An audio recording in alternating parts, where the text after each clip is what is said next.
신명기 4장 15절은 호렙산에서 불길 중에서 말씀하신 하나님을 먼저 언급합니다. 15절을 다시 한번 보면 여호와께서 호렙산 불길 중에서 너희에게 말씀하시던 날에 너희가 어떤 형상도 보지 못하였은즉 너희는 깊이 삼가하라. 이렇게 오늘 본문이 시작이 됩니다. 먼저 이 호렙산 불길 중에서라는 이 말씀은 출애굽기 19장에 기록된 사건인데, 이 출애굽기 19장은 모세가 시내산에서 하나님께 십계명을 받은 장면이 나옵니다. 그런데 이 출애굽기 19장의 사건은 십계명 전체가 기록되어져 있지만, 오늘 본문 신명기 4장은 이 형상을 금지하라는 이것에 초점을 두고 소술한다는 점에서 이 출애굽기 사건과는 약간의 차이점이 있습니다. 만약 이스라엘 백성들이 모세의 명령을 어기고 우상을 만들고 숭배하면 그들이 당하게 될 심판이 결코 가볍지 않을 것임을 모세는 본문에서 이야기하고 있습니다. 이 신명기 4장은 형상 제작과 이 우상 숭배만으로도 이스라엘 백성들이 하나님의 심판에 처할 수 있음을 강조하면서 이 우상 숭배의 실상과 우상 숭배의 무서움을 이스라엘 백성들에게 알려주고 있습니다. 사랑하는 성도 여러분, 저와 여러분이 이 우상 숭배가 무엇인지라고 하는 것은 다들 이제 기본적으로 알고 계시죠. 우리가 신앙생활을 오랫동안 해왔기 때문에. 하지만 이 우상 숭배의 실상을 저와 여러분이 정확하게 아셔야 합니다. 우상 숭배가 우리를 얼마나 비참하게 만드는 것인지, 그리고 또 우상 숭배로 인하여서 우리가 어떤 하나님의 진노와 심판을 받게 되는지, 이 부분에 대해서 오늘 본문이 우리에게 잘 설명해 줍니다.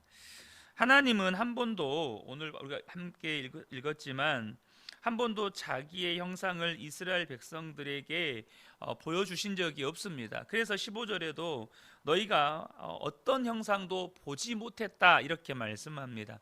왜냐하면 하나님께서 하나님의 형상을 보여주신 적이 없기 때문입니다. 하나님께서 이렇게 자기의 형상을 인간들에게 보여주시지 않은 이유는 우리 인간의 타락한 본성을 잘 알고 계시기 때문입니다. 사람에게 어떤 형상으로 나타나게 되면 인간은 그것을 형상으로 만들어서 우상 숭배하게 될 것을 하나님이 아셨다는 거예요.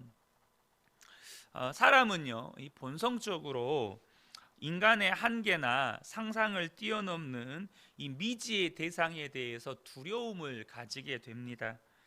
그래서 이 두려움을 극복하기 위해서 인간의 역사를 보면 그 미지의 대상을 끊임없이 정복해 왔습니다. 예를 들면 과거에는 지구가 평평하다고 믿었고, 그 바다 끝을 가면 그 끝을 알 수 없는 벼랑으로 사람이 떨어진다고 그렇게 믿었습니다. 그렇게 믿었던 때가 있었어요. 근데 그때의 사람들은 이 지구가 둥글다는 것을 발견하고 미지의 대륙을 발견하게 됩니다. 그리고 그 미지의 대륙을 정복하게 되죠. 근데 그 대륙 안에서도 또 인간들은 끊임없이 정복해 나갑니다. 아마존이든 아프리카든 그 미지의 밀림이나 정글들을 끊임없이 정복해 가고, 또 끝도 보이지 않는 높은 산인 에베레스트 산이라든지 그 높은 산들을 정복해 가고, 또 지구 밖에서 달이든지 다른 별이든지 우주를 그렇게 정복해 가려고 합니다. 그렇게 일단 정복하게 되면 그것은 더 이상 두려움이나 경외의 대상이 아니라 이용의 대상이 됩니다. 미지의 대륙은 두려움의 대상이 아니라 정복한 대상이 되어서 이용의 대상이 됩니다.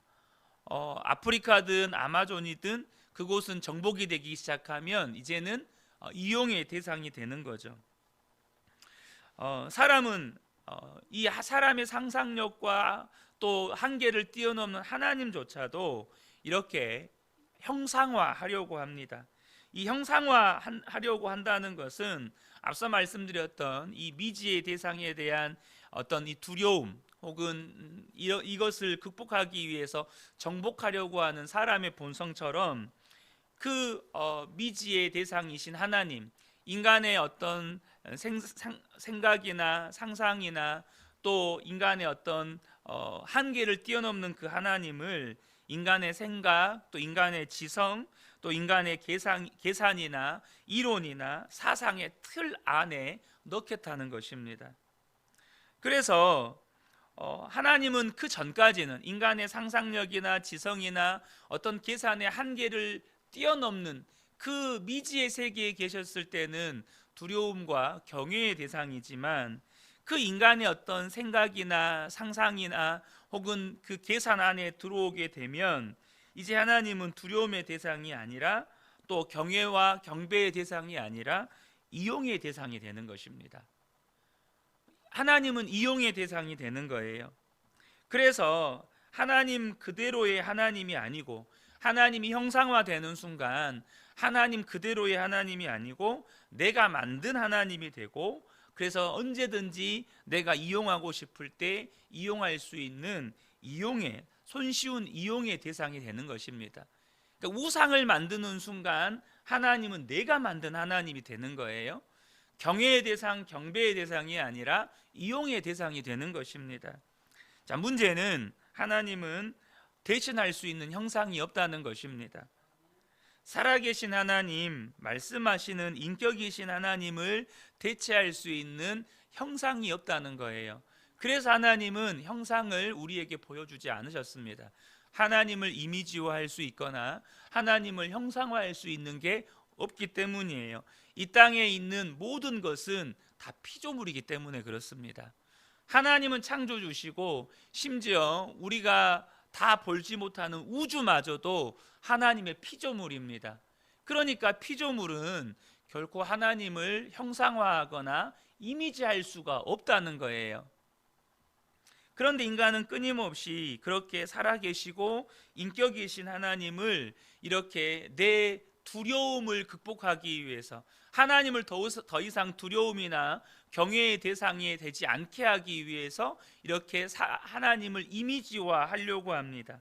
그런데 하나님을 그렇게 우상으로 만드는 순간 생명이시고 인격이신 하나님을 생명이 없고 인격이 없는 물질로 만들어버리기 때문에, 물질로 되어버린, 생명이 없는 대상이 되어버린 그것을 경배하는 순간 인간 역시 물성화되어 버립니다.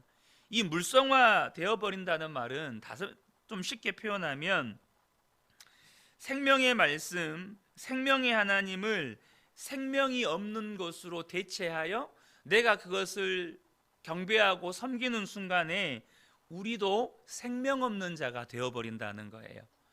우리도 구원받지 못하는 자가 되어버린다는 것입니다. 생명이신 하나님을 생명 없는 존재로 만들어 버렸기 때문에 우리도 구원에서 떨어져 버린다는 거예요. 이것이 우상 숭배의 무서운 함정이고 실상입니다. 여러분, 생명이신 하나님을 생명 없는 존재로 만들고 내가 그것을 섬기는 순간 나도 생명에서 끊어진 존재가 되어버린다는 거예요. 사랑하는 성도 여러분, 이것이 우상 숭배의 함정입니다. 그리고 그 우상 숭배의 결과가 무엇입니까? 먼저 우상 숭배는 한 개인이 속히 망하는 길이라는 것입니다.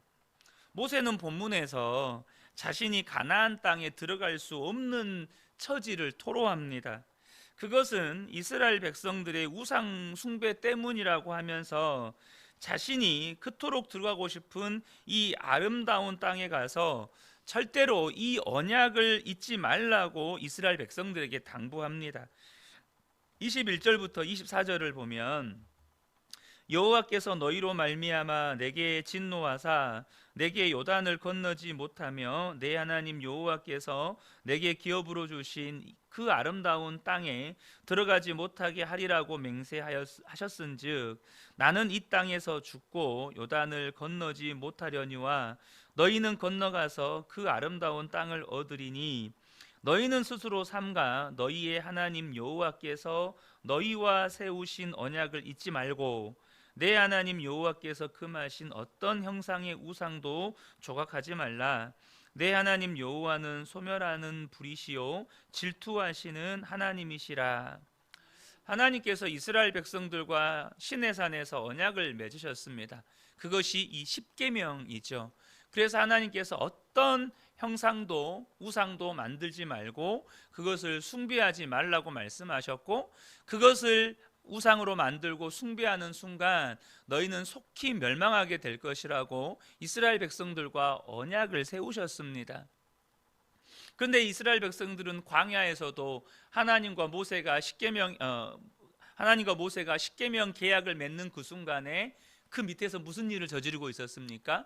금송아지 우상을 만들어서 다른 우상을 숭배하는 그 범죄를 저지르고 있었죠. 그때 하나님께서 그곳에서 그들을 진멸하시겠다고 말씀하셨을 때 모세가 하나님 앞에 간구하며 이스라엘 백성들을 살려달라고 이렇게 하지만 모세가 내려와서 보니까 모세가 화가 나는 거예요. 그래서 십계명 돌판을 던지면서 레위 자손들에게 칼을 차라고 말하고 그곳에서 3,000명을 그 우상 숭배에 가담했던 3,000명을 죽게 합니다. 3,000명을 죽여요. 그리고 하나님 앞에 나아가서 이 백성들을 용서해 달라고 간절히 하나님 앞에 기도합니다. 그렇게 우상 숭배로 말미암아 이스라엘 백성들이 어떤 하나님의 진노를 경험했고, 또 그 과정 가운데 원망과 불평하는 그들로 인해서 모세가 결국에는 자기의 의를 백성들 앞에 내세우면서 하나님께서 모세는 더 이상 이 가나안 땅에 못 들어가도록 말씀하셨죠. 사랑하는 성도 여러분, 이 우상 숭배의 일로 말미암아 결국 모세까지도 하나님의 심판을 받게 됩니다. 그러면서 이스라엘 백성도 그 아름다운 땅에 들어가게 되겠지만, 그 땅에 들어가게 되었을 때 우상 숭배가 한 개인을 철저하게 하나님의 심판과 진노 가운데 있게 할 것을 이들에게 말씀하고 계시는 것입니다. 이 가나안 땅은 분명히 아름다운 땅입니다. 하지만 동시에 우상이 창궐해 있는 위태로운 땅이기도 합니다. 그래서 오늘 본문에 하나님께서 이 가나안 땅에 들어갈 때 그 우상 숭배에 대해서 끊임없이 경고하시면서 언약을 잊지 말라고 말씀하시는 것입니다. 너희가 우상 숭배했을 때 너희는 속히 망하게 될 것이다. 그러면서 24절에 보면 내 하나님 여호와는 소멸하는 불이시고 질투하시는 하나님이심을 말씀합니다. 왜 이걸 말씀하셨냐면, 하나님이 질투하시는 하나님이시다라는 뜻은 뭐냐면, 하나님께서 자신의 전부를 걸고 이스라엘 백성들을 사랑하셨다는 것입니다. 그러므로 자신의 전부를 걸고 이스라엘 백성들을 사랑하신 하나님을 버리고 우상과 벗하게 되면 자기의 전부를 잃을 각오를 해야 된다는 뜻입니다. 그래서 소멸하시는 하나님이시라는 거예요. 자신의 전부를 걸고 사랑하신 하나님을 버리고 우상을 숭배하면 자신의 전부를 잃을 각오를 해야 된다는 뜻입니다. 그래서 하나님은 질투하시는 하나님이시고 동시에 소멸하시는 불이라고 소개하고 있는 것입니다. 여러분, 저와 여러분이 우상 숭배의 무서움을 아셔야 합니다. 우상 숭배는 한 개인을 속히 망하게 하는 지름길이라는 것입니다. 또 하나 우상 숭배의 무서움은 우상 숭배가 나라가 망하는 길이라는 것입니다. 가나안 땅의 입성은 하나님 나라의 시작입니다. 약속하신 하나님 나라를 상징하는 이 가나안 땅에 들어가는 것, 이것은 하나님 나라의 시작이에요. 그런데 여러분, 저와 여러분이 기억하셔야 될 것은, 우리가 이번 주일에도 롯의 이 소돔 땅의 멸망에 대한 이야기를 나누면서 예수 믿고 구원받으면 그것으로 끝이 아니라고 우리가 말씀을 나누었었잖아요. 마찬가지로 같은 맥락에서 우리가 이들이 하나님 나라를 상징하는 가나안 땅에 들어갔다고 해서 그것이 영원토록 자동적으로 안전을 보장한다는 의미는 아닙니다. 영원토록 변함없는 견고한 하나님의 나라가 세워진다는 것을 의미하는 건 아니에요. 가나안 땅에 들어갔지만 그들은 여전히 계속해서 하나님만을 섬겨야 하고, 하나님을 바라볼 때, 하나님만을 섬길 때 그곳은 하나님의 나라가 되는 것입니다. 근데 이스라엘 백성들이 그 하나님 나라가 시작되는 가나안 땅에 들어가서 그 땅에서 복을 누리며 살다가도 하나님을 배반하면 하나님께서는 속히 멸망할 것이라고 오늘 본문에 말씀하고 있습니다. 26절 27절 보면 내가 오늘 천지를 불러 증거하노니 너희가 요단을 건너가서 얻는 땅에서 속히 망할 것이라. 25절에는 똑같이 그들이 우상을 만들어서 숭배하게 되면 이렇게 될 거라는 겁니다. 너희가 거기서 너희의 날이 길지 못하고 전멸될 것이라. 여호와께서 너희를 여러 민족 중에 흩으실 것이요 여호와께서 너희를 쫓아 보내실 그 여러 민족 중에서 너희의 남은 수가 많지 못할 것이다 라고 말씀합니다. 그러니까 그 땅에 들어가서 하나님의 나라가 시작된 이 가나안 땅에 들어가서 하나님을 버리고 우상을 만들어 숭배하게 되면 한 개인, 그 우상 숭배하는 한 개인이 망하는 것으로 끝나지 않고 그 개인이 속해 있는 나라와 민족이 속히 망하게 될 거라는 거예요. 너희의 날이 길지 못하고 전멸될 것이다. 이것은 뭐냐면 이 가나안 땅에 세워진 이스라엘이 멸망할 것이다 라는 의미입니다. 또 27절에 가면 하나님께서 너희를 여러 민족 중에서 흩으실 것인데 그 살아남은 자들도 그 흩어진 민족들 가운데에서 너희의 남은 수가 많지 못할 것이다 라고 말씀합니다. 나라가 망한 것도 처참한데 이제 살아남은 자들이 여러 민족 중에 흩어져 있는 그 고생하는 세월을 살면서도 남은 자가 얼마 되지 않을 거다 이렇게 말씀하시는 거예요. 이 달콤한, 그때 우상 숭배는 달콤했지만 그 결과는 하나님이 주신 축복이 역전돼 버릴 거라는 것입니다. 오래 누리던 그 아름다운 땅에서 속히 망하고 그 열국 중에서 큰 나라였던 이스라엘이 속국으로 전락하게 되고 이제는 살아계신 하나님 대신 목석을 섬기게 될 거라는 거예요. 물론 우리가 읽진 않았지만 우리가 오늘 본문 하반절로 가면 그곳에서 잡혀간 그 땅에서 회개하면 하나님께서 다시 한번 그들을 돌이키시고 회복시켜 주실 것이라는 하나님의 또 자비의 약속의 말씀이 남아 있습니다. 그런데 여러분 그러잖아요. 그 일 당하기 전에, 나라가 망하기 전에, 한 가정이 망하기 전에 우리가 우상 숭배의 그 죄 가운데 거하지 않으면 되잖아요. 그러지 않습니까? 가정이 망하고 나라가 망하기 전에 하나님만을 섬길 때 그곳은 견고한 하나님의 나라가 되고 하나님의 축복과 번영을 누리게 되는 것입니다. 오늘 본문이 저와 여러분에게 우상 숭배의 실상과 우상 숭배가 한 개인뿐만 아니라 나라와 민족을 망하게 하는 무서운 결과를 가져온다는 것을 우리에게 알려주는 본문입니다. 저는 우리 근혜교회 성도님들이 주님 앞에 서는 그날까지 오직 우리 주님만 섬기며 살아가는 복된 분들 되시기를 예수님의 이름으로 축복합니다. 아멘.